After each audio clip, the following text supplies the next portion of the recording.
¿Qué tal? ¿Cómo están? Espero que muy bien. Vamos a ver nuestra última parte del curso, la cuarta parte de grafos. Y bueno, vamos a hablar de dos temas, principalmente, que es el de caminos.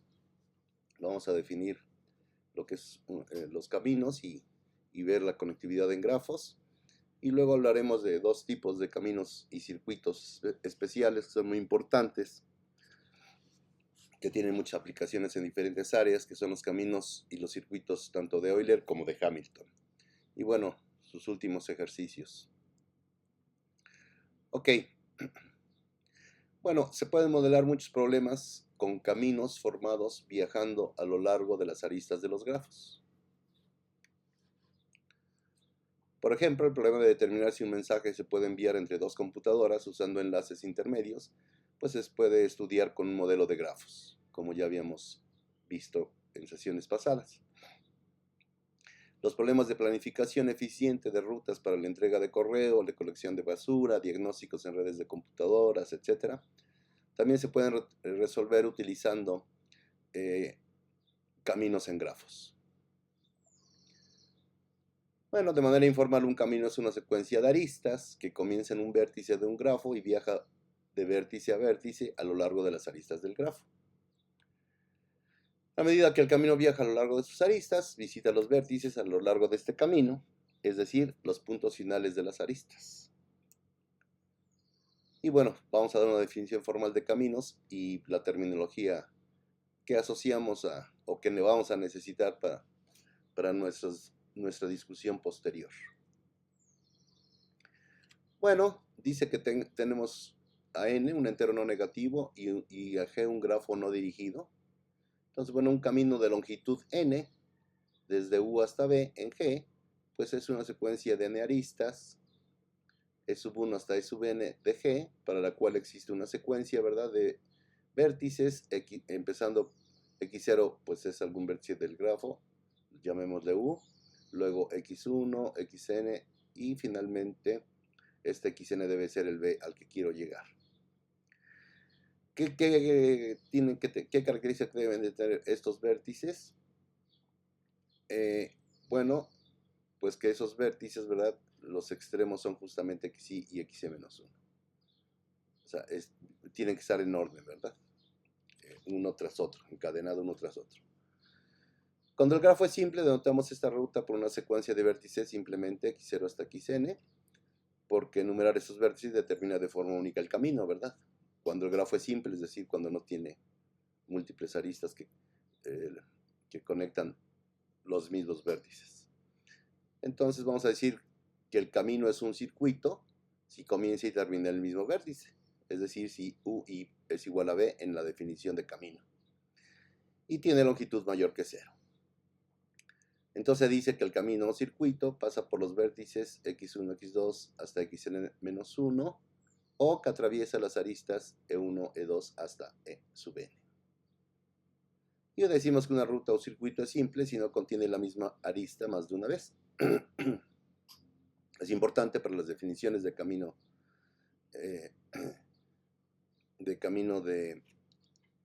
tanto de Euler como de Hamilton. Camino y ruta son indistintos, en la literatura se maneja de las dos maneras. Preferentemente voy a usar camino, aunque bueno, aquí está ruta, lo corregiré. Y seguimos.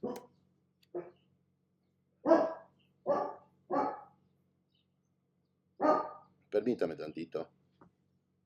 Regresé.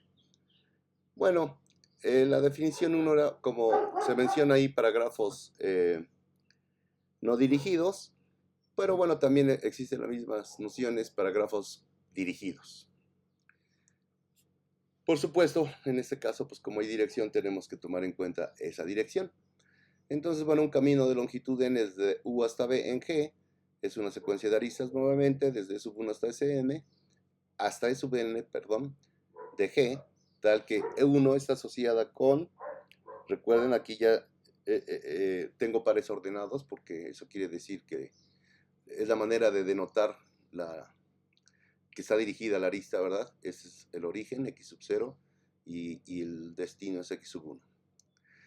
Y así sucesivamente tengo que encontrar otra arista, ¿verdad? Que justamente vaya en la misma dirección, empieza en x1 y termina en x sub 2, y así sucesivamente, hasta e sub n, que empieza en xn-1 y termina en x sub n. Por supuesto, x0 igual a u y xn es igual a b, ¿verdad? Cuando no hay múltiples aristas en el grafo dirigido, este camino se denota por su secuencia de vértices, de nuevo, ¿verdad? Si no hay múltiples aristas, pues entonces esto determina de manera única el camino. Bueno, entonces un camino de longitud mayor que 0, que comienza y termina en el mismo vértice, se llama circuito o ciclo. Un camino o circuito se llama simple si no contiene la misma arista más de una vez. Eso es en general. Cuando hablemos de caminos y circuitos de Euler y de Hamilton, simplemente nos basaremos en los caminos y circuitos simples.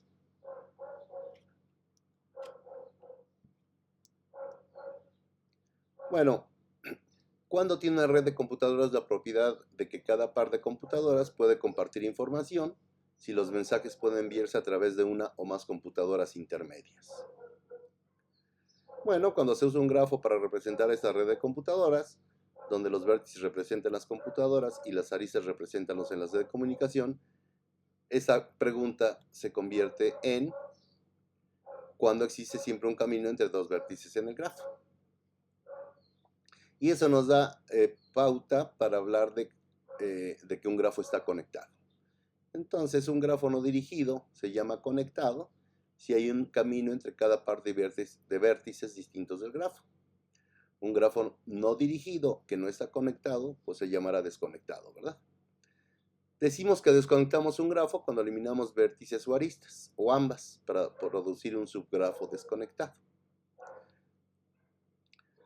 Entonces, bueno, pues respondiendo a la pregunta, dos computadoras cualesquiera en la red pueden comunicarse si solo si el grafo de esta red está conectado.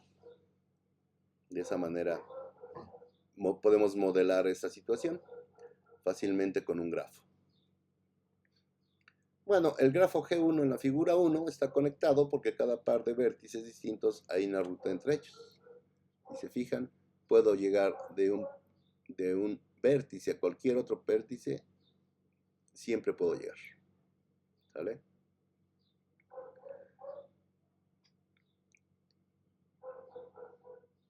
Pero no es el caso de G2, ¿verdad?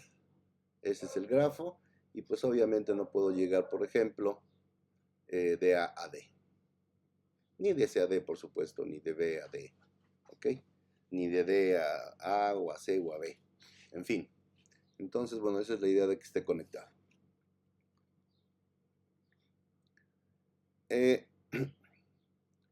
Bueno, entonces vamos a ver nuestro primer resultado.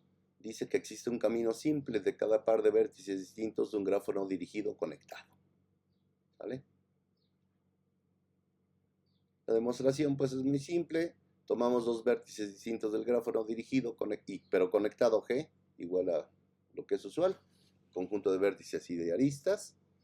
Y como G está conectado, pues hay al menos un camino entre U y B, sea x sub 0 hasta x sub n, donde x sub 0 es igual a U y x sub n es igual a B, la secuencia de vértices de un camino de menor longitud.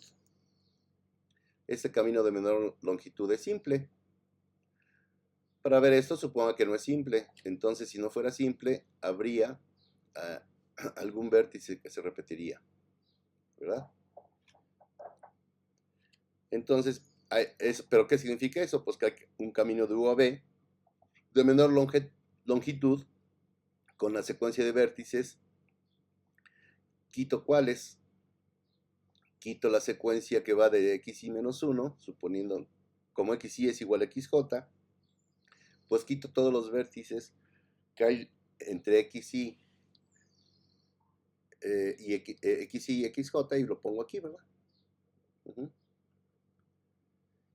¿Qué eliminé? Pues eliminé todas la secuencia de vértices que como xy es igual al xj, pues eliminé desde xy, ¿verdad? hasta xj menos 1. Por eso aquí puse xy menos 1, xj. Noten que no solo es 1. Si x es igual a xj, podríamos decir que hay un ciclo, ¿verdad? Elimino ese ciclo. Y entonces puedo llegar ahí. Puedo llegar, tengo un camino de menor tamaño. Bueno, entonces, un grafo dirigido, decimos que un grafo dirigido, permítanme, déjenme anotar. Dice que un grafo dirigido está fuertemente conectado.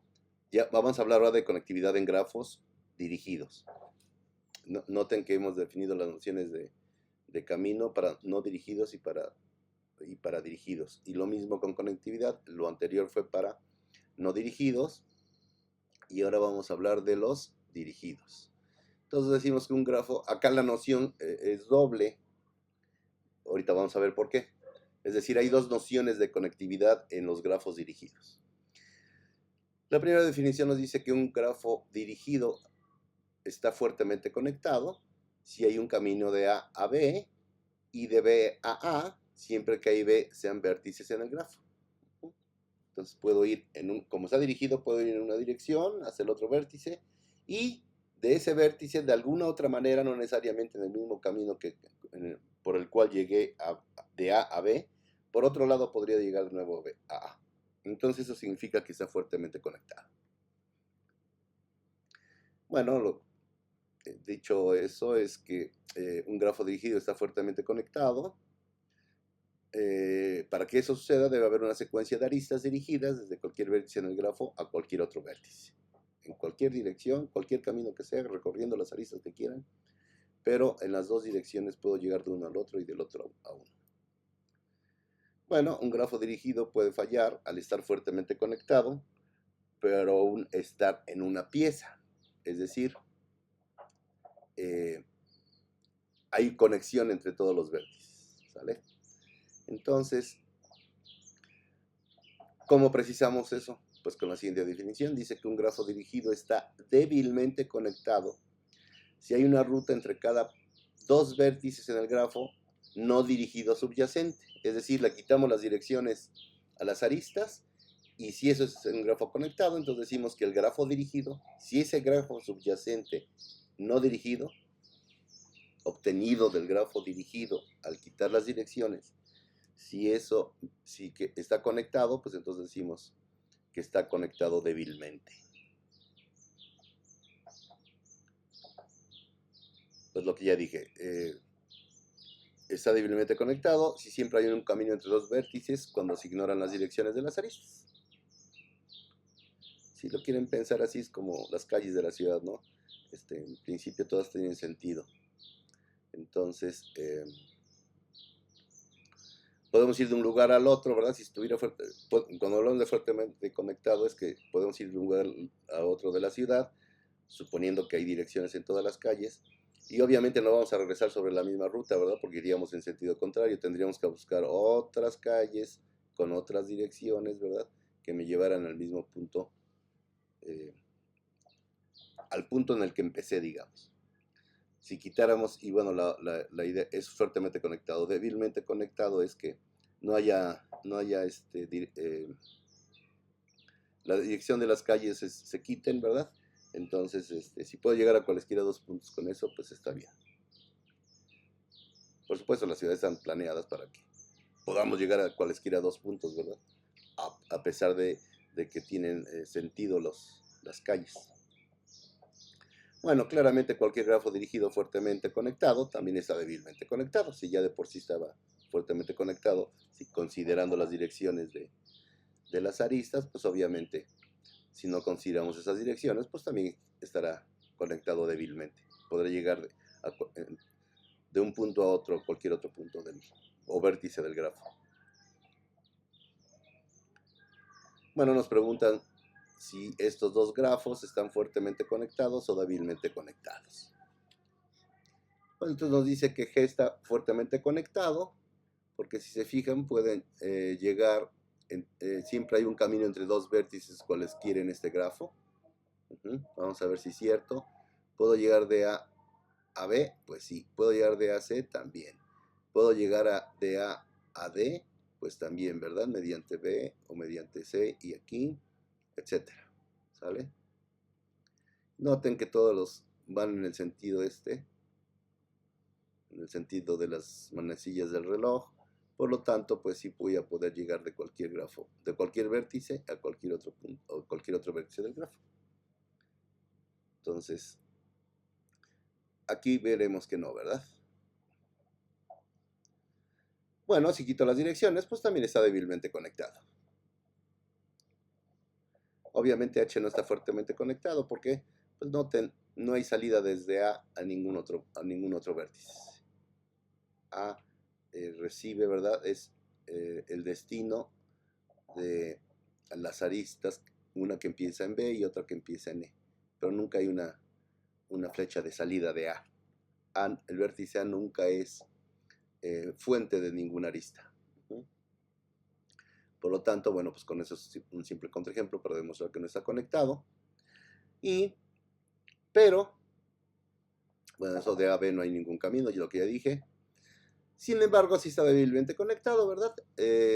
Si quitamos las direcciones, entonces sí puedo ir de A a cualquier lado. ¿Ok? Y de cualquier otro vértice también puedo llegar a, si quito las direcciones. Por lo tanto, H no está fuertemente conectado, pero sí está débilmente conectado. Ok, entonces vamos a empezar con la discusión de los caminos y circuitos hamiltonianos. ¿Cuál es la condición? Nos preguntan, ¿podemos viajar a lo largo de las aristas de un grafo, comenzando en un vértice y regresando a él, atravesando cada arista del grafo exactamente una vez? ¿Mm?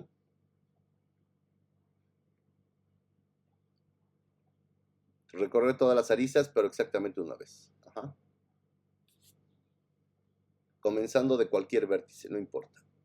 Pero a partir de ese vértice, hacer un recorrido por todas las aristas exactamente una vez. Eso es para eso vamos a ver, corresponde a los caminos de Euler. Ahora, vamos a variarle un poquito. Podemos viajar a lo largo de las aristas de un grafo, comenzando en un vértice y regresando a él, mientras visitamos cada vértice del grafo exactamente una vez. Esos son los caminos y ciclos de Hamilton. Para eso ¿cuál es la diferencia? Allá tenemos que viajar por todas las aristas y cada arista, por todas las aristas del grafo y cada arista se debe de ser exactamente una vez. Acá lo que debe ser exactamente una vez es cada vértice del grafo. Todo, en el otro, con Euler, todas las aristas exactamente una vez, recorrer todas las aristas exactamente una vez. En los de Hamilton, recorrer todos los vértices exactamente una vez. Bueno, parecen muy similares, pero la primera pregunta, pues lo que estamos preguntando es eso, si el grafo, como ya dije, tiene un circuito de Euler, y se puede responder fácilmente simplemente examinando los grados de los vértices del grafo. Mientras que la segunda pregunta, que pregunta si un grafo tiene un circuito de Hamilton, es bastante difícil de resolver para la mayoría de los grafos. Entonces, qué curioso, ¿verdad? Pareciera que estamos hablando de cosas de lo mismo, de los componentes de un grafo, vértices y aristas. Entonces, puedo viajar por todos los vértices, pasando exactamente una vez por cada vértice. Ese responde fácil. Luego, puedo viajar por todos los vértices, el anterior las aristas, por todos los vértices, exactamente, pasando por cada arista exactamente una vez, por cada vértice exactamente una vez. Esa pregunta se complica, como veremos más adelante.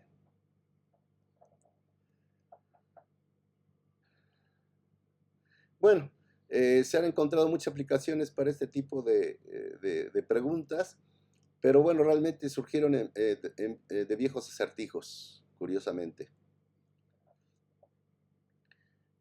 bueno, vamos a ver estos rompecabezas o acertijos.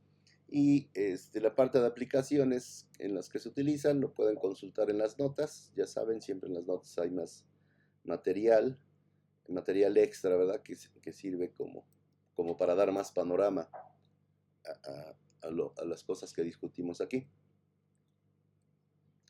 Bueno, ¿cuándo surgió lo de Euler?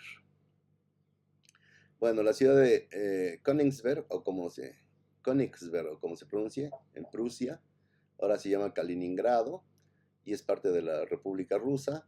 Estaba dividido en 4 secciones por los brazos del río Pregel.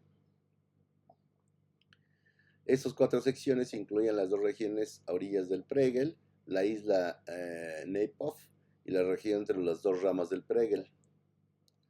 En el siglo XVIII, 7 puentes conectaban estas regiones.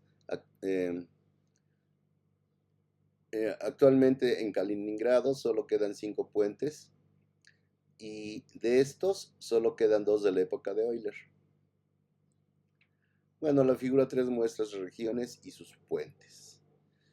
La gente del pueblo daba largos paseos por la ciudad los domingos y se preguntaron si era posible comenzar en algún lugar de la ciudad, cruzar todos los puentes, en este caso serían todas las aristas, ¿verdad? Ahorita vamos a ver por qué digo eso. Y una vez solamente, sin cruzar ningún puente o pasar por una arista más de dos veces, sin pasar 2 veces o más. Y poder regresar al punto de partida.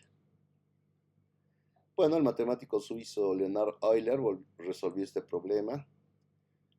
Su solución la publicó en 1736 y pues se considera que es el primer uso de la teoría de grafos. Entonces Euler estudió este problema usando el multigrafo obtenido cuando las 4 regiones están representadas por vértices y los puentes por aristas. ¿Cuál es el multigrafo? Pues lo veremos ahorita.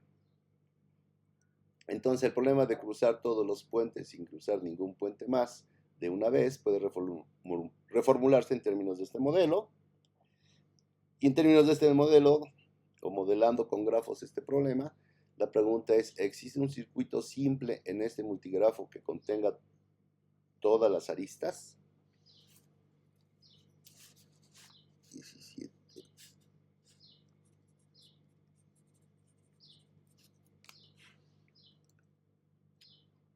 Bueno, este es el esquema de los puentes de Königsberg. Y este es el multigrafo que lo modela, ¿sale? Noten, obviamente, las regiones, ¿verdad? Son C, A, B y D. Entonces tengo 4 vértices, C, D, A y B. Y bueno, lo que estamos, pues eso, las aristas son los puentes. Entonces, A se conecta con C mediante 2 puentes. Entonces, pues, A se conecta, el vértice A se conecta con el vértice C mediante 2 aristas, es un multigrafo. A se conecta con B de nuevo con 2 puentes, pues aquí lo tenemos. Luego, noten que de la región B, bueno, también de la región A, puedo llegar a la región B mediante un puente, por lo tanto de C y de B puedo llegar a D mediante una arista, y finalmente hay un puente entre la región A y la región D, por lo tanto hay una arista entre el vértice A y el vértice D. Bueno, entonces pues vamos a formalizar. Un circuito de Euler en un grafo G es un circuito simple que contiene todas las aristas de G. Un camino de Euler en G es un camino simple que contiene todas las aristas de G. ¿Sale? Ya saben, circuito, pues empiezo en uno y termino en el mismo. Camino es, puedo llegar de un vértice a cualquier otro vértice. Como ejemplo, ¿cuál de los grafos no dirigidos de la figura 5 tiene un circuito de Euler?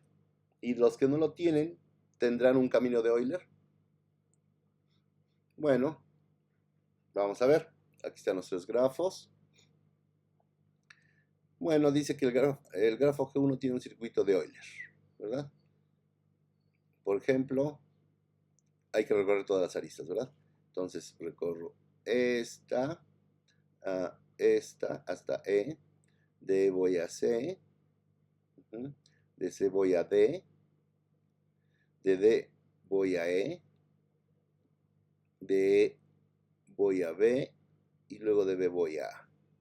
Entonces, pues recorrí todas las aristas solo una vez. Noten que aquí no importa que pasé por el vértice E. Aquí está el vértice E, ¿verdad? Anotado, y aquí está el vértice E anotado. ¿Sale? No importa. Acá el chiste es hacer un circuito, y como es de Euler, pues pasando por todas las aristas exactamente una vez. Entonces, efectivamente, pasé por todas las aristas exactamente una vez. No importa que pasé 2 veces por el vértice E, pero sí están todas las aristas y ninguna, no caminé sobre las aristas más de una vez. Ok, entonces, bueno, ahí está uno. Esos no tienen un circuito de Euler. Y vamos a empezar. Ok. Pero G3 sí tiene un camino de Euler. ¿Sale? Por ejemplo, para llegar de A a B, ¿qué hace? De A se va a C, de C se va a D, de E se va a E, de E se va a B, de B se va a D, de D se va a A y de A se va a B. Entonces, pues sí hay un camino de A a B y usé todas las aristas. ¿Ok? Recorrí todas las aristas. Solo una vez, ninguna más de una vez. ¿Sale? G2 no tiene ningún camino de Euler y eso lo podemos ver por lo siguiente. Podríamos intentar ir todas las aristas estas. Ajá. Empezando en A, por ejemplo. Me voy por acá, me voy por acá, me voy por acá. Luego, a la hora de entrar aquí, para donde yo me mueva, ya habré usado la arista. Igual hacia acá. Si me muevo para acá, tendría que regresar ahora, poder recorrer estas dos. Sin embargo, pues tendría que usar cualquier arista de la periferia. De la misma manera, si lo que trato es de hacer esto, por ejemplo, luego esto, luego hacer aquí, hago aquí, hago la otra diagonal, y a la hora de tanto ir para aquí por acá, para donde más me mueva, pues voy a tener que de nuevo regresar, usar una arista más. ¿Ok? Bueno. Otro ejemplo. ¿Cuál de los grafos dirigidos de la figura 6 tiene un circuito de Euler? Y de los que no lo tienen, ¿cuáles tienen un camino de Euler? Bueno, estos son dirigidos, ¿verdad? Entonces importan las direcciones, por supuesto. Ajá. Entonces dice que ese tiene un circuito de Euler. Empezando en A, ¿cómo regreso a? Pues bueno, ahora sí que sigo las flechas. Paz, paz, paz. Para aquí y para aquí. Con las flechas es más claro, porque pues tengo las mismas flechas me dicen para dónde ir, sobre todo cuando hay solo una opción, ¿verdad? En este caso solo hay una opción para ir. Entonces, bueno, claramente tiene un circuito de Euler. Este tendrá un circuito de Euler que para A, que empiece en A, voy para acá. Hay dos opciones, ¿verdad? Me puedo ir por acá, me voy por acá, o me puedo ir por acá, por las flechas, eso me lo indican las flechas. Si me voy por acá, ya no puedo seguir porque aquí iría sentido contrario. De A la otra vez podría ir hacia D, luego hacia C, luego hacia B, y parece que ya todo va bien, pero no. Aquí voy en sentido contrario. Entonces de A a A no hay un circuito. De B a B hay un circuito, imposible, de B no se puede salir. Los dos aristas que este vértice es el destino de tanto la arista que viene de A como de la arista que viene de C. De C a C, bueno, pues tendría que ir hacia B, pero aquí ya iría en sentido contrario. De D a D no puedo ir hacia acá, entonces eso me obliga a ir hacia C. Aquí estoy obligado a ir hacia B, pero aquí ya no puedo llegar a. Note que si hubiera una hacia acá, entonces sí se podría, pero no, este no tiene un circuito de Euler. Esta de acá, si siguen en un razonamiento similar, miren, noten que aquí aparentemente sí puedo llegar de C a C, si hay un circuito, pero sin usar esas dos aristas. Por supuesto acá no, si hago esto de acá, pues la única que me queda es por aquí no puedo porque voy en sentido contrario. Y así para todos, ¿sale? Bueno, como ya discutimos, estos dos no tienen un circuito de Euler. H3 tiene un camino de Euler, ¿verdad? Puedo llegar de C a B sin problema, dice. Entonces, ¿cómo lo haríamos? Dice que empiezo en C, luego me voy a A, luego me voy a B, luego me voy a C, luego me voy a D y finalmente puedo llegar a B. Entonces, efectivamente, hay un camino de Euler. Como vimos acá no hay manera de llegar a otros vértices porque en algún momento llego en sentido contrario. Me toparía, digamos, me tocaría ir en sentido contrario, coloquialmente hablando, pero pues no se puede. Ok, entonces, ¿cuáles son las condiciones necesarias y suficientes para los circuitos y caminos de Euler? Bueno, entonces existen criterios simples para determinar si un multigrafo tiene un circuito de Euler o un camino de Euler. ¿Ok? Euler lo descubrió cuando resolvió el famoso problema del puente de Königsberg. Supondremos que todos los grafos discutidos en esta sección tienen un número finito de vértices y aristas. ¿Qué podemos decir si un multigrafo conectado tiene un circuito de Euler?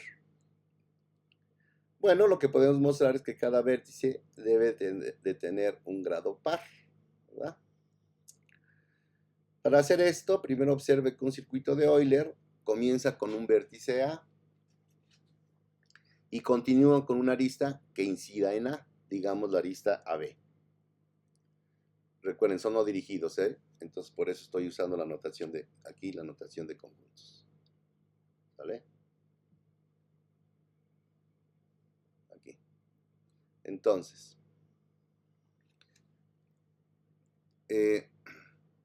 la arista B contribuye con 1 al grado de A, ¿verdad? Porque ahí sale, pues entonces contribuye en 1. ¿Qué más aristas incidan en A? No me importa, pero esa arista AB, de AB me contribuye en 1 al grado de A. Bueno, cada vez que el circuito pasa por un vértice, pues contribuye con 2 al grado del vértice por el que pasó.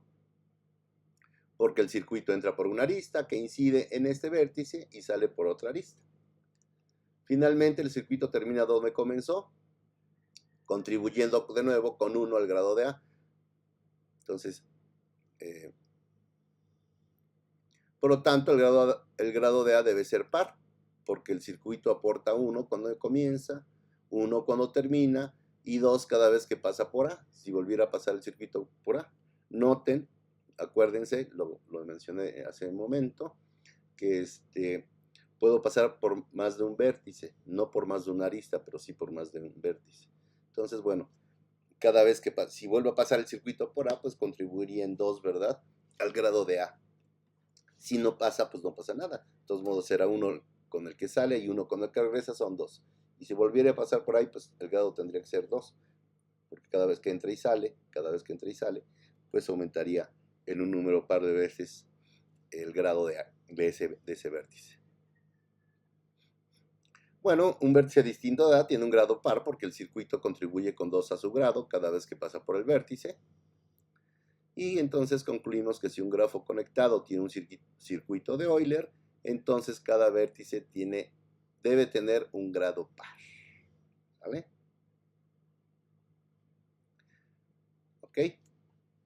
Entonces, noten, si tiene un circuito de Euler, entonces cada vértice debe tener un grado par. Esa es una condición suficiente para que tenga un circuito de Euler. Ajá. ¿Por qué digo suficiente? Pues eso. Si tiene un circuito, entonces debe de tener cada vértice, debe tener un grado par. Ahora, ¿será que todo el grafo que tenga, cuyos vértices sean de grado par, forman un circuito de Euler? Esa es una condición necesaria. ¿Ok? Entonces, vamos a ver. Bueno, ya lo dije. La pregunta es esa, ¿verdad? Esa condición de suficiencia es también necesaria. Es decir, debe existir un circuito de Euler en un multigrafo conectado si todos los vértices tienen un grado par. Pues la respuesta es sí, y vamos a ver cómo vamos a hacer una construcción para demostrar. Entonces dice, suponga que G es un grafo múltiple conectado con al menos dos vértices y que el grado de cada vértice de G es par. Entonces formaremos un circuito simple que comienza en un vértice arbitrario A de G, construyéndolo arista por arista. Entonces, el primer elemento, pues sea X sub 0 igual a A. Y entonces, arbitrariamente elijan una arista, ¿verdad? Que incidente con X sub 0. O con A. X sub 0 es igual a A. Y bueno, ¿puedo asegurar eso? Pues sí, porque para hablar estamos hablando de estos grafos, para hablar de ciclos de Euler y de ciclos de Hamilton, estamos suponiendo de entrada que los grafos están conectados. No estamos hablando de grafos desconectados. Bueno, entonces pues continuamos construyendo un camino simple, x sub 0 de x a x sub 1, x sub 1 con x sub 2, etcétera, hasta xn-1 hasta xn. Agregando sucesivamente las aristas una por una al camino hasta que no podamos agregar otra arista al camino. Bueno, eso sucede cuando llegamos a un vértice para el que ya hemos incluido todas las aristas incidentes con este vértice en el camino. Ajá. Por ejemplo, este grafo, comenzamos en A y elegimos aquí, como dice la flechita, la arista AF. Pudimos haber elegido la AB, ¿verdad? Pero bueno, elegimos una. Voy de A a F, luego de F voy a C, de C voy a B, ajá, y de B voy a A. Ahí tengo ya un ciclo. Ahora, ¿este ciclo es de Euler? Pues no. Ciclo o circuito, ¿verdad? No, no es de Euler. ¿Por qué? Porque me faltan agregar estas tres aristas. Entonces, ¿cómo procedemos? Bueno, notemos que el camino que hemos construido debe terminar porque el grafo tiene un número finito de aristas, por lo que tenemos la garantía de llegar eventualmente a un vértice para el que no hay aristas disponibles para agregar al camino. El camino empieza en A con una arista de la forma AX y ahora mostraremos que debe terminar en A con una arista obviamente de la forma YA, ¿verdad? Bueno, para ver que el camino debe terminar en A, tenga en cuenta que cada vez que el camino atraviesa un vértice con un grado par, usa solo una arista para ingresar a este vértice, por lo que debido a que el grado debe ser al menos 2, debido a que el grado es al menos 2, ¿verdad? Es decir, puede ser 4, bueno, tiene que ser al menos 2, porque está conectado. Como el grafo está conectado, acá estamos hablando en general de multigrafos, pero al menos es 2 porque el grafo está conectado, entonces debe de tener al menos, ¿verdad? Una arista para el camino para dejar el vértice. Cada vez que entramos y salimos de un vértice de grado par, hay un número par de aristas incidentes con este vértice que aún no hemos utilizado en nuestro camino. En consecuencia, a medida que formamos el camino, cada vez que entramos en un vértice que no sea, pues podemos salir de él. Eso significa que el camino solo puede terminar en A. Entonces, bueno, ¿qué nos falta? Tener en cuenta que el camino que hemos construido puede usar todas las aristas del grafo o puede que no lo haga, como vimos en el ejemplo. Entonces hemos regresado a A por última vez antes de usar todas las aristas. Entonces se ha construido un círculo de Euler y se ha utilizado todas las aristas. Pero si no se han utilizado todas, entonces vamos a hacer lo siguiente. Vamos a considerar el subgrafo H que vamos a obtener de G al eliminar las aristas ya utilizadas y los vértices que no son incidentes con las aristas restantes. ¿Sale? Si son incidentes los vértices con las aristas que quedan, entonces no lo quito. Solo los vértices que no son incidentes con las aristas de H. O que me quedaron al quitar el otro.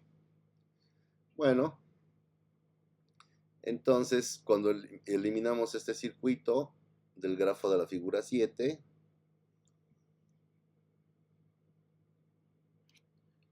vamos a ver dónde está la figura 7.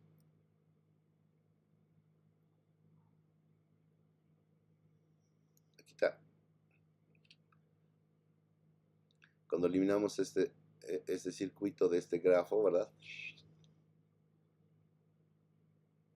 Dice que quitemos las aristas que ya usamos y que quitemos también los vértices que no son parte de lo que me quedaba, de las aristas, para que no quede desconectado, ¿verdad? Entonces, quito las aristas que tienen las flechitas justamente y quito los vértices que no son incidentes con con las aristas que me quedan que no quité, por eso me quedan, ¿verdad?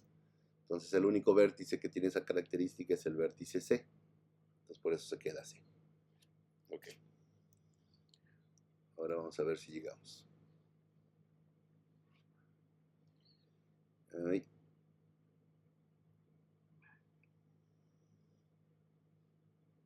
Ajá, aquí llega, aquí estábamos. Eliminamos ese circuito y obtenemos el grafo que ya vimos. Como G está conectado, H tiene al menos un vértice en común con el circuito que se ha eliminado, que fue en nuestro caso. Pudieran ser más, ¿verdad? Pero en este caso, en este ejemplo, solo fue un vértice. Supongamos que W es ese vértice. En nuestro ejemplo, como vimos, C era el vértice que sobrevivía, ¿verdad? A la hora de haber quitado las aristas del circuito que construimos. Entonces, cada vértice en H tenía un grado par, porque en G todos los vértices tenían un grado par. Y para cada vértice, los pares de aristas incidentes con ese vértice se han eliminado para formar H. Tengan en cuenta que es posible que H no esté conectado. Entonces, bueno, comenzando en W, construye un camino simple en H, eligiendo aristas tanto como sea posible, como se hizo en G. Este camino debe terminar en W por la misma característica que vimos. De nuevo, en la figura 7, CDS es un camino en H. Vamos a ver si ahora sí llegamos al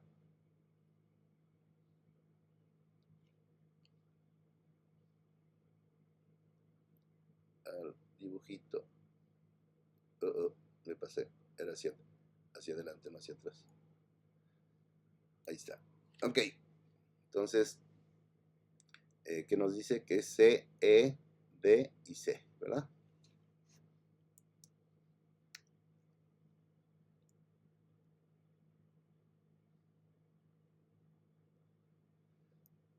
Aquí está. Era el rojo.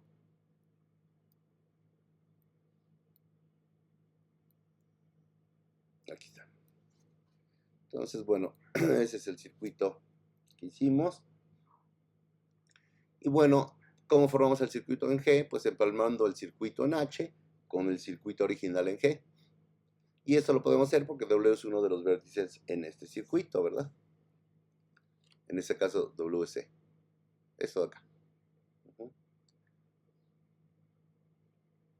Y bueno, recuerden, teníamos esto de aquí y aquí teníamos CDEC. Entonces, pues bueno, lo único, ¿cómo lo empalmamos? Pues muy fácil. Donde estaba en el original teníamos A, F, C, B, A. Entonces, donde va C, ¿verdad? Ahora me toqué, pues justamente el circuito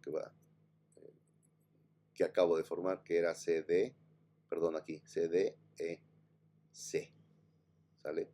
Lo cual significaría que de aquí me voy para acá, bajo, regreso aquí, tomo por acá y bueno, llego hasta nuevamente yendo hacia B aquí y luego ya directo hacia A. Entonces, ¿dónde lo empalmo? Pues ahí, donde donde estaba el vértice que sobrevivió al efecto de borrado de las aristas y los vértices del circuito que primero obtuve, pues ahí lo pongo, ¿sale? Y pongo, pues, en lugar de C, ¿verdad? Aquí estaba CBA. Entonces, en lugar de ese C, pues pongo el circuito que empecé a formar desde C. ¿Ah? Y bueno, ya pues finalmente, obviamente se ve que acá hay un circuito, ¿verdad? Que al ser empalmado en el circuito anterior, pues de nuevo se convierte en otro circuito. ¿Ok? Noten que solo utilicé una arista para construir este ciclo. No importa, insisto, que haya vértices repetidos. 2 veces tuve que pasar por C. Una cuando llegué aquí y otra cuando llegué de aquí. Pasé por C. Bueno, entonces esto, pues continuaríamos este proceso, ¿verdad? Si aquí esto hubieran quedado, si fuera otro grafo, pues, y hubieran quedado más cosas, pues tendríamos que volver a hacer lo mismo. Bueno, debe de terminar porque hay un número finito de aristas en el grafo, y bueno, eso justamente pues nos produce un circuito de Euler.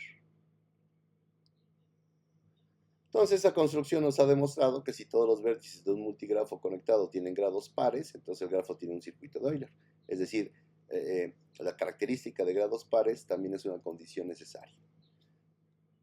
La condición era suficiente, es decir, si tiene un circuito de Euler, entonces sus vértices tienen grado par. Ahora hemos demostrado, ¿verdad?, que si tiene grados pares los vértices de un multigrafo conectado, entonces el grafo tiene un circuito de Euler. E incluso vimos esto que acabamos de decir. Bueno, esto es la demostración de este teorema, ¿verdad? Que dice, ya tengo la misma condición es necesaria y suficiente. Es decir, un multigrafo conectado con al menos 2 vértices tiene un circuito de Euler, si, solo si, cada uno de sus vértices tiene un grado par. Sí y solo si. Bueno, entonces ahora podemos resolver el problema del puente de Königsberg. Y ¿cómo lo resolvemos? Bueno, pues el multigrafo que representa estos puentes que se muestran en la figura 4 tiene 4 vértices de grado impar, por lo tanto no tiene un circuito de Euler.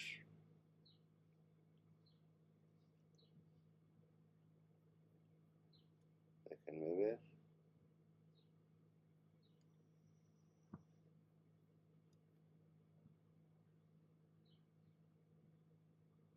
Ajá.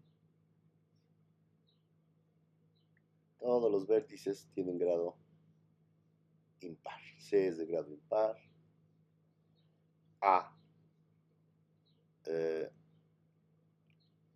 Así es de grado par, ¿verdad?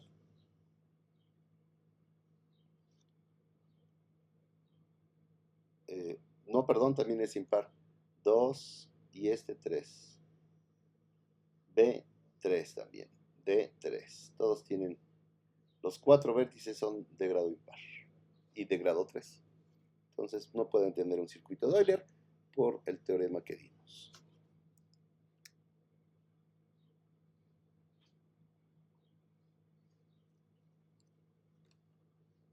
Entonces no tiene, respondiendo a el problema de los puentes de Königsberg, pues no. Entonces no hay un circuito de Euler, es decir, no puedo, dado un punto en la ciudad, no puedo regresar a ese mismo punto, ¿sí?, cruzando a lo más un puente, cruzando todos los puentes exactamente una vez. No es posible. ¿Ok? Bueno, el procedimiento constructivo para encontrar los circuitos de Euler, dado en la discusión que precede al teorema 2, se puede formalizar en un algoritmo, como ya les había dicho. Hay cierta ambigüedad, es decir, no es tan algoritmo porque hay ambigüedad, dado que se eligen arbitrariamente los circuitos, ¿verdad? No vamos a quitar esa ambigüedad, no lo vamos a programar, entonces, bueno, no hay mucho problema. Pero bueno, si lo formalizáramos, ese algoritmo, o ese pseudo algoritmo, es eficiente, bueno, formalizado es eficiente encontrar los circuitos de Euler en un multigrafo G conectado con todos los vértices de grado par.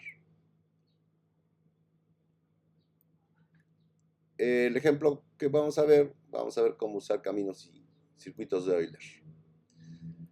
Bueno, muchos acertijos piden que dibujemos una imagen con un movimiento continuo sin levantar el lápiz y sin volver a dibujarlo sobre lo que ya hemos dibujado. Entonces podemos resolver esos acertijos utilizando circuitos y caminos de Euler. Por ejemplo, uno de estos es las cimatarras de Mohamed. Una cimatarra es una daga curva usada por los árabes. Pues lo que queremos es eso, nos piden dibujar las cimatarras de Mohamed, que se muestran en la figura de esta manera, donde el dibujo comienza y termina en el mismo punto. Es decir, pues un circuito de Euler, ¿verdad? Esas son las cimatarras de Mohamed. Tengo dos curvadas hacia abajo, dos curvadas hacia arriba, y aquí me marcan esos vértices, ¿verdad?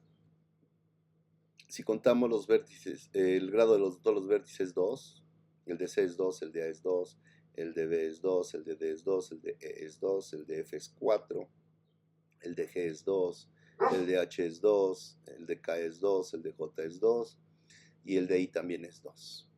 Entonces, pues por el teorema, ¿verdad? Que se demostró, pues eso me sugiere que tiene un circuito de Euler. Es decir, que sí se puede hacer el dibujo sin levantar el lápiz y sin tener que dibujar la misma línea la misma curva más de 2 veces, en este caso. Más de una vez, perdón. Podemos usar, bueno, pues ya lo dije, vamos a ver si tiene un circuito de Euler. Pues sí lo tiene porque todos sus vértices tienen grado par. Y bueno, vamos al algoritmo que hemos bosquejado para construirlo. Ok, entonces, ¿cómo lo construimos? Pues como dijimos. Bueno, chequen este camino o este circuito A, B, D, C, B, E, I, F, E, A en el dibujo que vimos. Ya saben, la receta es, ya encontré ese circuito, les van a faltar aristas, entonces obtienen un subgrafo H eliminando esas aristas y los vértices correspondientes a esas aristas, excepto los que incidan en el grafo H, ¿no? Y bueno, ahí deben de poder formar ese circuito de GHJI. Háganlo, o sea, no están en los ejercicios de tarea, pero háganlo para que, ya que está resuelto, háganlo para que vean cómo funciona y para que puedan los ejercicios hacerlos exitosamente. Y bueno, después de usar esto, con dos circuitos en este caso, de nuevo, logramos cubrir todas las aristas en G. Y bueno, ya saben, ahora tienen que empalmar, ¿verdad?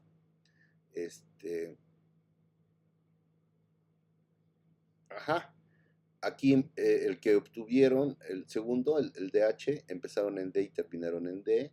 Entonces, donde esté D aquí, pues tienen que empalmar. Entonces tiene A, B, y donde estaba D, pues tienen que poner el circuito, que empieza en D y termina en D. Y pues finalmente no se les olvide agregar lo que sigue. Por eso están los colorcitos para hacer hincapié en eso. ¿Qué es lo que sigue? Pues esto. ¿Ok? Entonces, bueno. Esa es la manera. Ese es el pseudo algoritmo para poder. Digo pseudo algoritmo porque dijimos hay ambigüedad. al programa lo tendrían que clarificar eso, cómo le hacen. Normalmente lo que hace es se usa un orden arbitrario siempre, no se empieza por donde sea, sino se agarra el primer, por ejemplo, el primer vértice que encontramos y ya. Bueno, pues eso, pues este circuito da una forma de dibujar las cimatarras y levantar el lápiz o volver sobre parte de la imagen. Bueno, ahora mostraremos que un multigrafo conectado tiene un camino de Euler y no un circuito de Euler. Sí, solo sí tiene exactamente dos vértices de grado impar. De nuevo, tenemos condiciones necesarias y suficientes también para los caminos. Puede que no tenga un circuito, pero ¿habrá un camino? Ok. Entonces, supongamos que efectivamente un multigrafo conectado tiene un camino de Euler desde A hasta B, pero no un circuito de Euler. Entonces la primera arista del camino aporta 1 al grado de A, como es similar a lo que vimos, ¿verdad?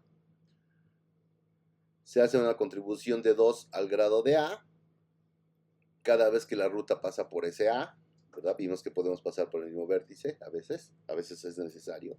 Entonces, bueno, ahí tengo 1 de salida y todas las veces que pase por él, pues contribuye un número par, porque entra y salimos, entramos y salimos. Entonces la última arista del camino aporta, finalmente, la última arista del camino aporta 1 al grado de B. El camino es de A a B, por eso estamos hablando de AB. Ajá.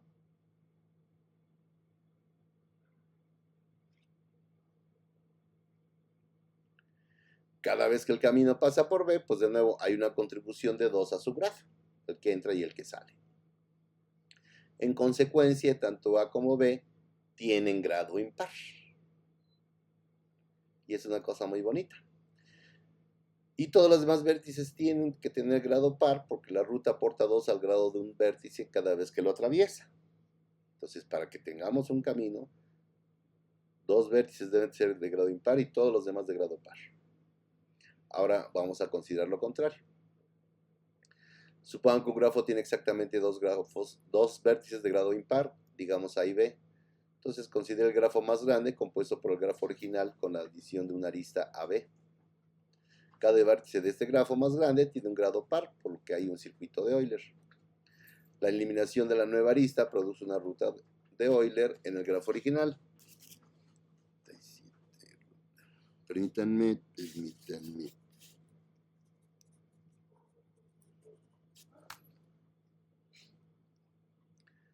Entonces, bueno, pues el teorema 3 resume esos resultados. Un multigrafo conectado tiene un camino de Euler, pero no un circuito de Euler. Sí, solo sí tiene exactamente dos vértices de grado impar. Bueno, nos preguntan cuál de los grafos tienen, en la figura 9 tienen un camino de Euler. Y bueno, pues veamos.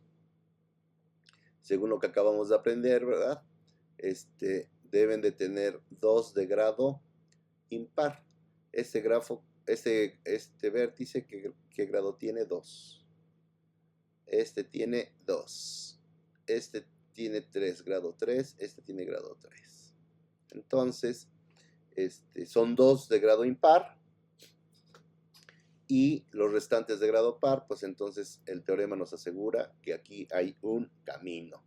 ¿Entre quién y quién? Necesariamente entre B y D, entre los de grado impar, porque eso fue lo que supusimos, ¿verdad? Donde empieza, contribuyen 1 al grado de ese vértice, donde empieza el camino. Y luego, todas las veces que pase por ahí me voy a contribuir en 2. Entonces, pues eso me da un número impar en el grado. Y al que llega lo mismo, no sé cuántas veces pasé, pero el de llegada me va a contribuir solo en 1, entonces por lo tanto también debe ser de grado impar. Entonces el camino debe de ser, el camino hamiltoniano debe ser entre B y D.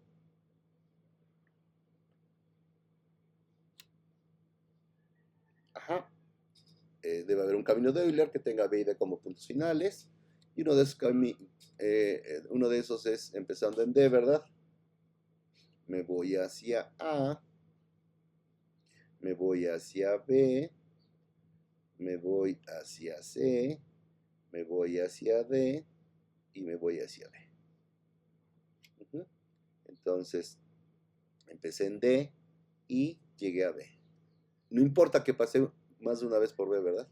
De nuevo, de D voy a A, voy a B, voy a C, voy a D y voy a B. Aquí pasé por B. ¿Sí? Cuando fui hacia arriba pasé por B, pero no importa. Y bueno, el de llegada, ¿verdad? Pues es el que nos dice, al final el de llegada es el que nos dice. Noten que pasé por D y B dos veces, justamente. Pasé por D, aquí está D y aquí está D, aquí está B y aquí está B. No importa. Tuve que hacerlo para consumir, para en este camino pasar por todas las aristas. ¿Sale? Recuerda, lo único que diferencia el circuito al camino es que el circuito debe empezar y terminar en el mismo. Y el camino, cualquiera. Pero tenemos que pasar por todas las aristas exactamente una vez. Ok. G2, ¿cómo está G2? G2, tiene grado 2, A tiene grado 2, B tiene grado 3, C tiene grado 1, 2, 3, 4. Bueno, anoten B, tiene grado 3.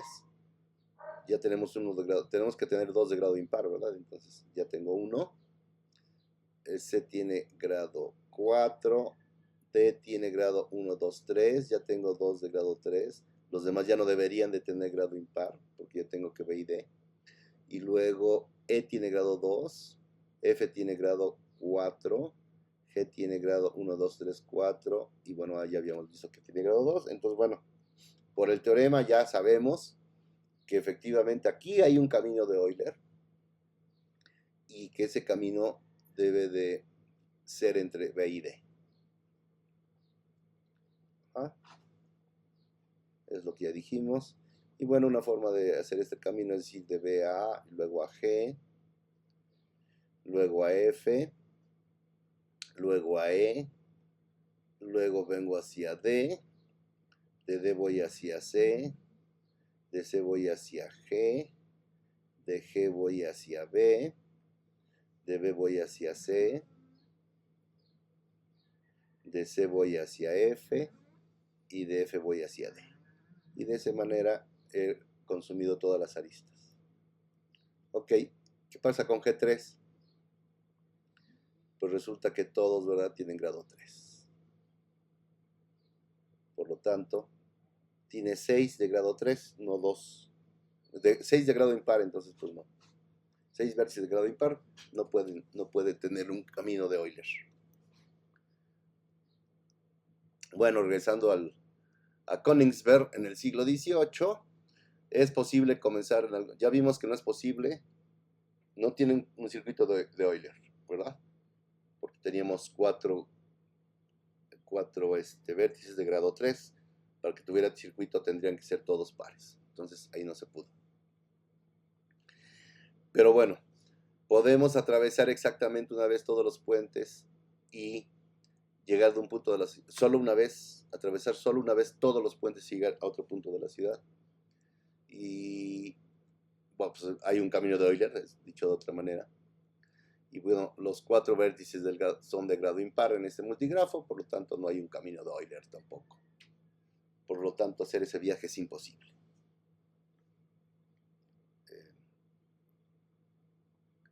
Bueno, pues ya vamos a los de Hamilton. Ya dijimos, ¿verdad?, cuáles son las condiciones necesarias y suficientes para la existencia de caminos y circuitos que tengan exactamente una vez cada arista de un multigrafo. Podemos hacer lo mismo con caminos y circuitos simples que contienen exactamente una vez cada vértice del grafo. Bueno, un camino simple en un grafo G que pasa por cada vértice exactamente una vez se llama camino de Hamilton por cada vértice exactamente una vez. En el de Euler era por cada arista exactamente una vez. Bueno, eso sí le llama camino de Hamilton. Y un circuito simple en un grafo G que pasa por cada vértice exactamente una vez se llama circuito de Hamilton, ¿sale? Es decir, la ruta simple desde x sub 0 hasta x sub n en el grafo G es una ruta de Hamilton. Si tengo esto, ¿verdad? Donde cada vértice cada i es distinto de x sub j para cada ij entre 0 y n. Y es un circuito simple, pues ya saben, si empieza en 1 y termina en el mismo, y obviamente pasando por todos los vértices. Bueno, ¿de dónde salió esto? Pues de un juego llamado el rompecabezas de Icosian, inventado en 1857 por pues el matemático irlandés Sir William Rowan Hamilton, por eso se llaman caminos y circuitos de Hamilton. Bueno, consistía en un dodecaedro de madera, es decir, un poliedro con 12 pentágonos regulares como caras, como vamos a ver en la figura 10A, con una clavija en cada vértice del dodecaedro y una cuerda. Entonces, en cada vértice acá tenían una clavija y había una cuerda para, pues justamente, pues, hacer eso un camino de Hamilton, ¿no? Un circuito de Hamilton, de hecho. Entonces el rompecabezas se llamaba Un viaje alrededor del mundo. Vean esta figurita. Bueno, ahorita va a bromear el autor del libro. Pero bueno, esas dos figuras están aquí porque los grafos formados y las aristas formadas por vértices y pues las aristas del dodecaedro es isomorfo justamente a este grafo. ¿Vale? Entonces, bueno, los 20 vértices del dodecaedro fueron etiquetados con diferentes ciudades del mundo. El objetivo del rompecabezas era comenzar en una ciudad y viajar a lo largo de los bordes del dodecaedro, visitar cada una de las otras 19 ciudades exactamente una vez, cada vértice, y terminar de regreso en la primera ciudad, circuito de Hamilton. El circuito recorrido se delimitó con la cuerda y las clavijas, y debido a que el autor no puede proporcionar, lo que decía que iba a bromear el autor, no puede proporcionar a cada lector un sólido de madera con clavijas y cuerda, pues la pregunta equivalente hay un circuito en el grafo que se muestra en la figura 10b, que pase por cada vértice exactamente una vez. Y bueno, como dijimos, ya lo dije, el grafo que se presenta es isomorfo al grafo que consta de los vértices y aristas del dodecaedro. Y bueno, una solución al rompecabezas de Hamilton es la siguiente. O sea, si es posible, ¿cómo es posible? Pues bueno, empezamos aquí, por ejemplo. Venimos para acá, nos venimos por aquí, venimos hacia acá, entramos por aquí, venimos por aquí, vamos por aquí, todos esos vértices y regreso a este original. ¿Ok? Entonces, pues eso es un circuito de Hamilton. Y nos preguntan lo mismo, ¿cuáles tienen un circuito de Hamilton y cuántos tienen un vértice de un circuito o un camino de Hamilton? Y bueno, este está más o menos fácil, ¿verdad? ¿Cómo paso por todos los vértices? Pues nos vamos por la orillita A, E, o bueno, pueden cualquiera de las dos orillitas. A, B, C, D, E y A. También podría haber ido A, E, al revés, ¿verdad? A, E, D, C, B y A.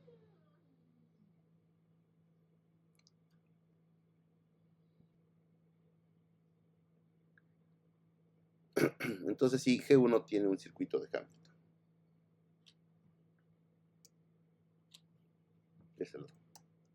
Ok. G2 tiene un circuito de Hamilton. Pues inténtenlo. Tendríamos que hacer tener un camino, ¿verdad? Que empiece y termine en el mismo lugar, recorriendo todos los vértices. Exactamente una vez. Y aquí lo que vamos a ver es que el problema es este. Para que yo pudiera ir a hacer un circuito, tendría que ir usar esta arista una vez y regresar para a donde quieran el circuito, a donde quieran formar el circuito. Ajá. Y eso tendría que usar, ¿verdad? Tendría que pasar dos veces, usar dos veces a B. Cuando vengo por acá y llego acá y luego cuando regreso. ¿Sale? Digamos, por ejemplo, está claro que si no tuviera este de A con esto, entonces pues acá hay un circuito de Hamilton, ¿verdad? Estoy utilizando todos los vértices exactamente una vez. Pero a la hora de querer llegar al vértice A, pues tengo que pasar por acá. Y como tengo que regresar a, no solo a B, sino a C o a D, a fuerza tendría que volver a regresar. Entonces, pues no, G2 no tiene un circuito de Hamilton. Sin embargo, sí tiene un camino de Hamilton, ¿verdad? ¿Sí? Puedo ir de, usando todas las aristas, los vértices, puedo ir de A a B, A, B, C y D. G3 no tiene un circuito de Hamilton ni un camino de Hamilton. Eso ahorita lo vamos a ver, pero bueno, noten que el problema son estas. Para que yo pueda ir a todos los vértices, tendría que recorrer estas tres aristas, alguna de esas tres aristas más de una vez, lo cual me conllevaría a visitar más de una vez, pues en este caso el vértice C, en este caso el vértice B y en este caso el vértice E, así como aquí era el vértice B. Entonces no hay un circuito y tampoco hay un camino por eso, ¿verdad? Recorriendo todos. Bueno, entonces la pregunta es, ¿existe una forma sencilla de determinar si un grafo tiene un circuito o una ruta de Hamilton?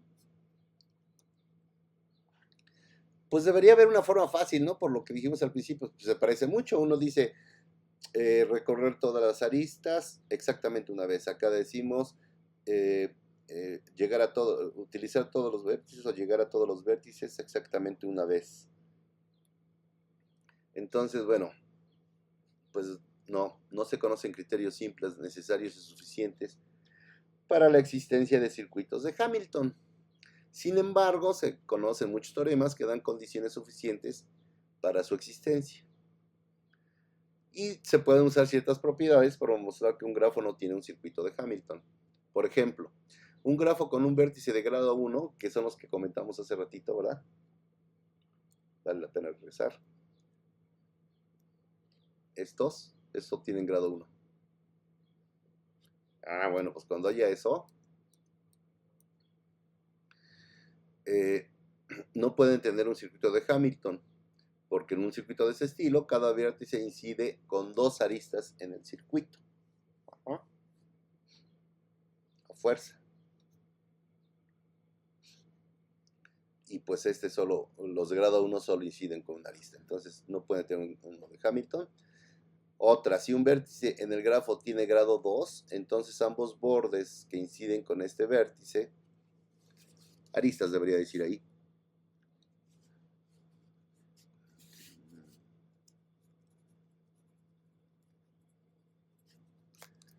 que inciden en ese vértice deben ser parte de cualquier circuito de Hamilton. ¿Sale? Las dos aristas necesariamente tendrían que estar ahí. ¿Por qué? Pues porque tengo que visitar ese vértice y salir de ahí para ir a otro vértice. También tengan en cuenta que cuando se está construyendo un circuito de Hamilton y ese circuito ha pasado por un vértice, entonces todas las aristas restantes que inciden en ese vértice, distinto de los dos utilizados en el circuito, pues ya no pueden dejar de ser consideradas, ¿verdad? Porque ya pasé por ese vértice, entonces si hay otros aristas incidentes en él, ya no me interesan, ya no las necesito. Todavía más si un circuito de Hamilton no puede contener un circuito más pequeño dentro de él, ¿sale? No es como en el caso de los de Euler. ¿Por qué? porque si tuviera uno más pequeño, entonces eso querría decir que ¿qué? Pues que estamos usando de nuevo más vértices de los que más de una vez. Entonces, bueno, muestra que ninguno de los grafos que se muestra en la figura 13 tiene un circuito de Hamilton. Entonces, por lo que dijimos, ¿verdad? Pues tiene grado 1, por lo tanto, no. Consideremos H.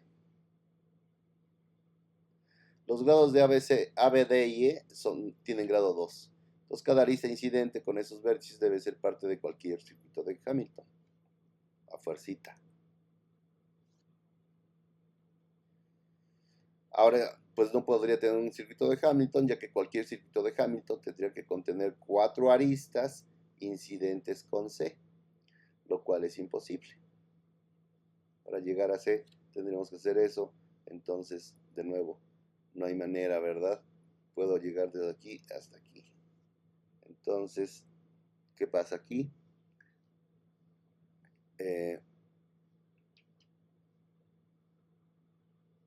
No podría llegar a, si quisiera llegar a, tendría que pasar 2 veces por C. Está en medio. Entonces, donde quieran llegar a donde quieran llegar, tendría que pasar por C a fuerza más de una vez. ¿Sale? Por ejemplo, intentemos. De B a B. Pues podríamos decir, pues te vas así, te vas así, te vas así.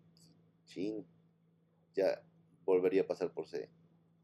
Al llegar, la idea sería llegar a para regresar a B, pero pues no puedo.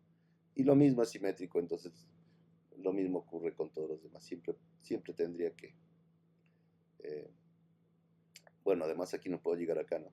Entonces siempre tendría que pasar por C más de una vez. Ok, demuestra que K sub n tiene un circuito de Hamilton siempre que n es mayor o igual que 3. Recuerden que n son los grafos especiales que vimos en las primeras sesiones, creo, donde la característica es de que cada nodo está conectado exactamente con cada uno de los nodos restantes. ¿No?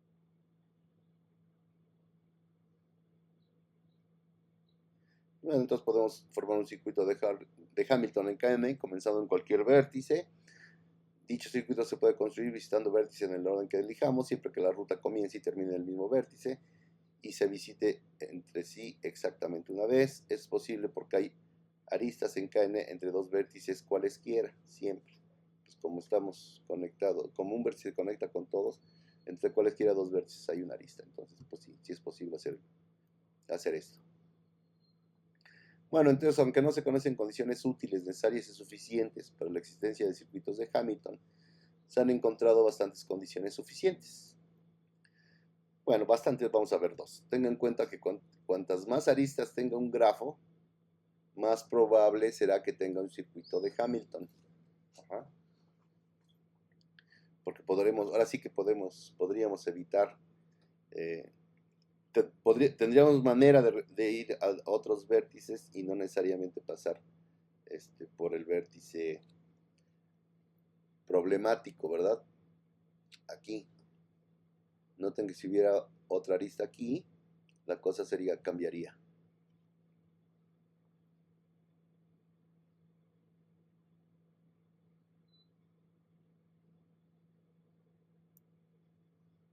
Perdón.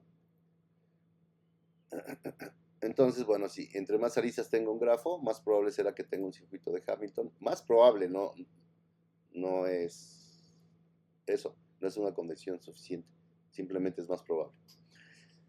Si agregamos aristas, pero no vértices a un grafo con un circuito de Hamilton, produce un grafo con el mismo circuito de Hamilton. Pues sí, ¿verdad? No importa que le agregue aristas, no importa, ya tengo uno, me quedo con ese, porque el chiste es visitar todos los vértices, ¿verdad?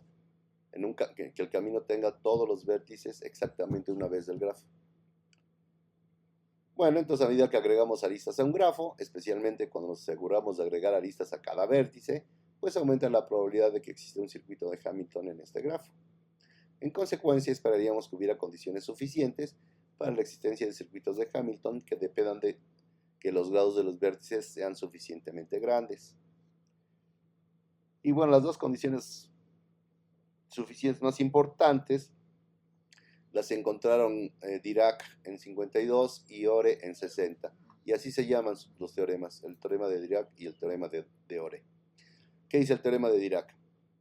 Dice que si G es un grafo simple con n vértices con n mayor o igual que 3, tal que el grado de cada vértice en G es al menos n entre 2, entonces G tiene un circuito de Hamilton.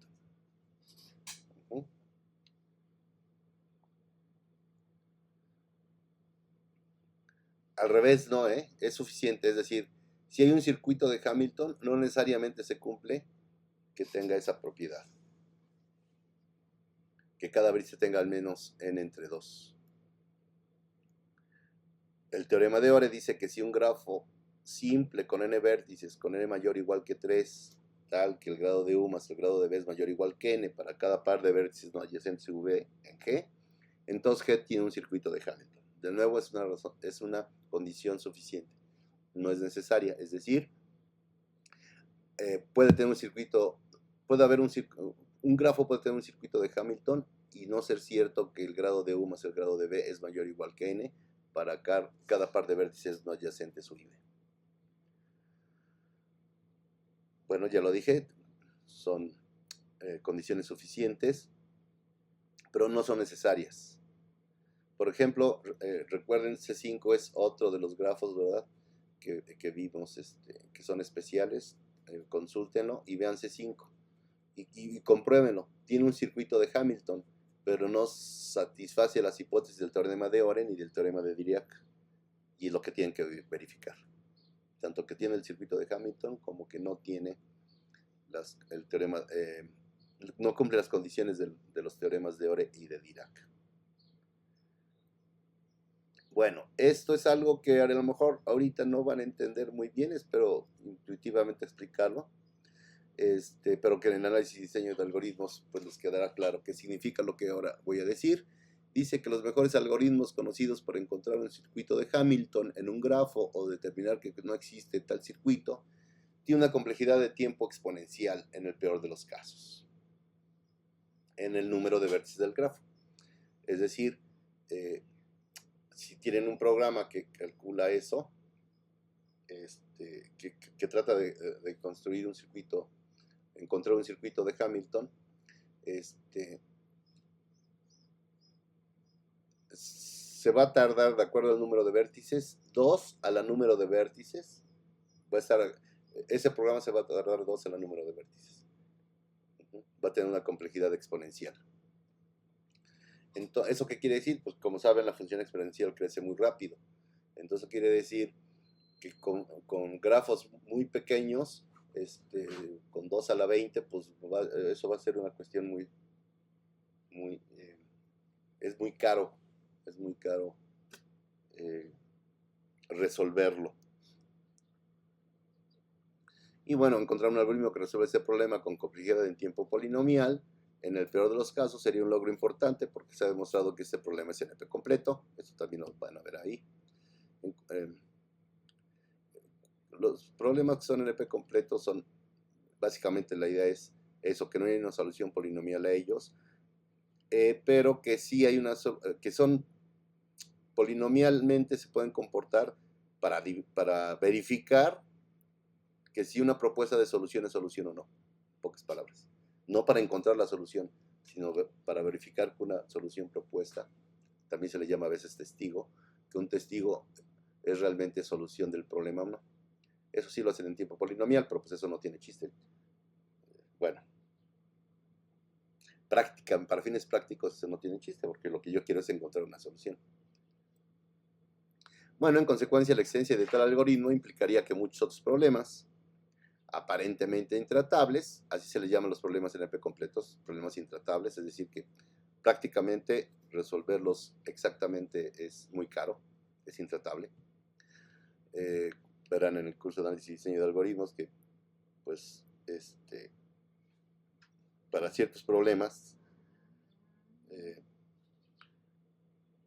con números no muy grandes, con tamaños de tamaños de la entrada, por ejemplo, un grafo con no muchos vértices, si pusiéramos a trabajar una computadora a resolverlo, a encontrarlo exactamente, se tardaría millones de años en poderlo resolver. Entonces, bueno, eso ya lo verán con calma en ese curso. Y bueno, sus ejercicios. Pues, obviamente, ¿verdad? De que van a tratar sus ejercicios, pues decir si hay circuitos de Euler y caminos de Euler aquí, y si hay circuitos de Euler y caminos circuitos de Euler o caminos de Hamilton en estos grafos. Y muchas gracias. Hemos llegado al fin del curso. Cubrimos perfectamente el programa y algunas partes, más o menos la mitad de las partes, con una profundidad más de la requerida, pero que bueno, yo creo que vale la pena haberlo hecho así, pues para que tengan un conocimiento más profundo de estos temas propios de las matemáticas discretas. Por razones históricas de diseño curricular, su curso se llama Estructuras Discretas. Pero bueno, todos los temas de matemáticas discretas, son muchos los temas de matemáticas discretas, no se abarcan todos, no, necesitaríamos al menos unos 3 cursos de estructuras discretas o matemáticas discretas, como quieren llamarle, para poder cubrir realmente todo lo que se ve en matemáticas discretas. Aunque cuestiones como autómatas, pues ya tienen una materia donde lenguajes formales y autómatas, donde ustedes verán justamente todo eso.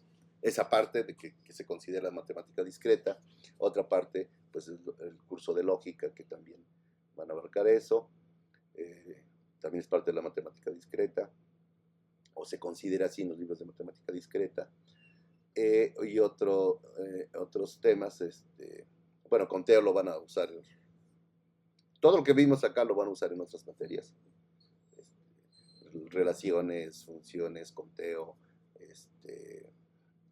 grafos, en fin, todo lo que vimos lo van a usar en otros cursos posteriores. Es una materia muy importante porque eso les da la posibilidad a los profesores que les van a dar esos cursos, pues de no tener que, por ejemplo, estarles explicando qué es una relación, cerradura reflexiva, transitiva, etc. Ustedes ya deben de saber eso cuando lleguen a los cursos donde se requieran esos conocimientos. Bueno, pues agradezco mucho que hayan seguido el curso, que hayan estado trabajando en las tareas. Y bueno, su esfuerzo será recompensado. Muchas gracias. Espero verlos en algún otro curso y que ya sea en forma presencial. Entonces, bueno, muchas gracias por toda su atención a partir de todo este semestre. Pásenla muy bien, síganse cuidando mucho, por favor. Muchas gracias, nos vemos.